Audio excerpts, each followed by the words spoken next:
Friends, இன்றைக்கி லஞ்சுக்கான துவரம்பருப்பு சாம்பார் எப்படி வைக்கிறதுன்னு பார்க்கலாம். அதுக்கு ஒரு டம்ளரில் துவரம்பருப்பு எடுத்து நல்லா 3 தடவை கழுவி தண்ணி ஊற்றி வச்சுருக்கேன். ஸோ நம்ம துவரம்பருப்பு சாம்பார் வைக்கிறதுக்கு என்ன பண்ணணும்னா, ஃபஸ்ட்டு பருப்பு வேக வச்சுக்கலாம். அதுக்கு ஒரு 2 வெள்ளைப்பூடு எடுத்து இப்படி நல்லா தட்டி வேக வைக்கிறப்ப போட்டுக்கலாம். அடுத்து கொஞ்சம் சீரகம் போட்டுக்கலாம். அதோட கொஞ்சம் விளக்கெண்ணெய் விட்டிங்கன்னா சூடுக்கு நல்லது. அதே மாதிரி வெள்ளைப்பூடு வந்து கேஸ் ட்ரபிளுக்கெல்லாம் நல்லதாக இருக்கும். சீக்கிரமாக வெந்துடும் விளக்க விட்டிங்கன்னா பருப்பு. ஸோ இதெல்லாம் போட்டு கொஞ்சம் மஞ்சப்பொடி சேர்த்துக்கலாம். கொஞ்சம் மஞ்சப்பொடி சேர்த்து ஃபஸ்ட்டு நம்ம பருப்பை வேக வச்சு எடுத்துக்கலாம். இந்த பருப்பு நான் 1 மணி நேரத்துக்கு ஊற வச்சுருந்தேன். நம்ம குக்கரில் வைக்கிறதுனா அப்போதைக்கு 3 தடவை கழுவி குக்கரில் வச்சிடலாம். நான் வடச்சட்டியில் வேக வைக்கிறதுனால நான் 1 மணி நேரத்துக்கு முன்னாடி ஊற வச்சுட்டேன்.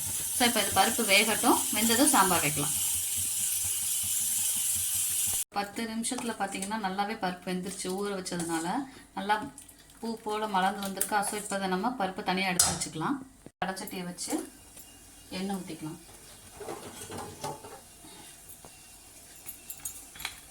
தண்ணி தான் பத்தட்டும். தண்ணீர்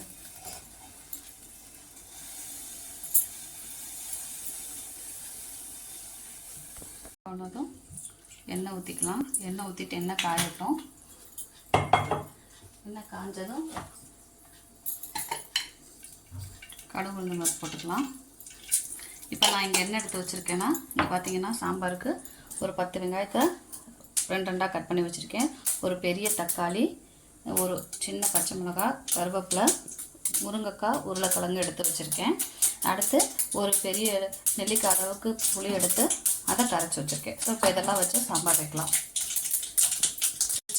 கடுகு பொரிஞ்சு வர நேரத்தில் கருவேப்பிலை போட்டுட்டு சின்ன வெங்காயத்தையும் ஆட் பண்ணிக்கலாம்.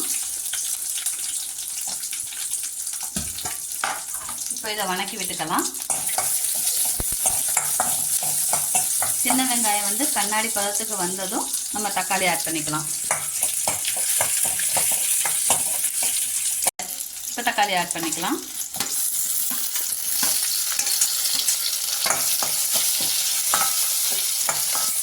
இப்போ தக்காளியும் வெங்காயமும் கொஞ்சம் லேசாக வணங்கினா போதும். ஏன்னா சாம்பார் தானே, லேசாக வணக்கி விட்டுக்கலாம். இப்போ காயும் போட்டுக்கலாம். காயும் பச்சை மிளகாயும் போட்டுக்கலாம். போட்டுட்டு ஒரு வணக்கிட்டு நம்ம மசால் பொடியை ஆட் பண்ணிக்கலாம். இப்போ சாம்பாருக்கு தேவையான மசால் பொடியை சேர்த்துக்கலாம். நான் ஒரு 1.5 ஸ்பூன் போடுறேன்.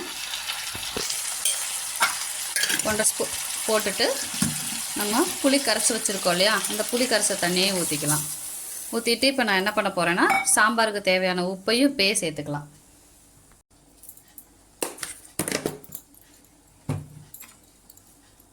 ஒரு டம்ளர் தண்ணி ஊற்றி இது கொதிக்கட்டும். கொதித்ததும் நம்ம பருப்பை ஆட் பண்ணிக்கலாம். நான் இந்த ஒரு அளவு பீஸ், இந்த சைஸ் பீஸ் அளவு தேங்காயை அரைச்சி எடுத்து வச்சுருக்கேன். நான் கொஞ்சம் நைஸாக அரைச்சி எடுத்து வச்சுருக்கேன். ஸோ இப்போ குழம்பு கொதிச்சோடனே நம்ம ஊற்றிக்கலாம்.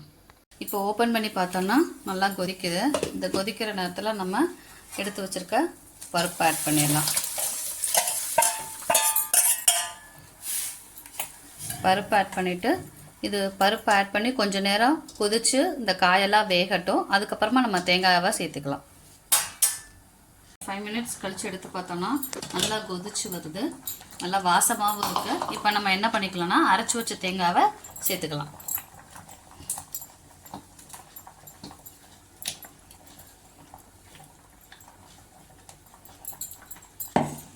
இப்போ இதை மறுபடியும் மூடி போட்டு ஒரு 10 மினிட்ஸ் வேக விட்டுறலாம், அந்த பச்சை வாசம்லாம் போகிற வரைக்கும். இப்போ ஒரு 10 நிமிஷம் கழித்து பார்த்தோம்னா நல்லா சாம்பார் வெந்து வந்துருச்சு.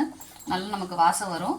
ஸோ அப்போ நம்ம என்ன பண்ணிக்கலாம்னா, இறக்குற ஸ்டேஜில் கொஞ்சம் பெருங்காயம் சேர்த்துக்கலாம். பெருங்காயம் சேர்த்துட்டு அதை மிக்ஸ் பண்ணி விட்டுட்டு ஒரே 1 ஸ்பூன் நெய் விட்டுக்கலாம். 1 ஸ்பூன் நெய் விட்டு இறக்குறப்ப 1 ஸ்பூன் அந்த சூட்லேயே அது உருகிடும். நெய் போட்டுட்டு கொத்தமல்லி தூவி இறக்கிக்கலாம். சாம்பார் செம்ம டேஸ்ட்டாக இருக்கும். இப்போ சுவையான உருளைக்கிழங்கு முருங்கைக்காய் மதிய சாப்பாட்டுக்கான சாம்பார் ரெடி.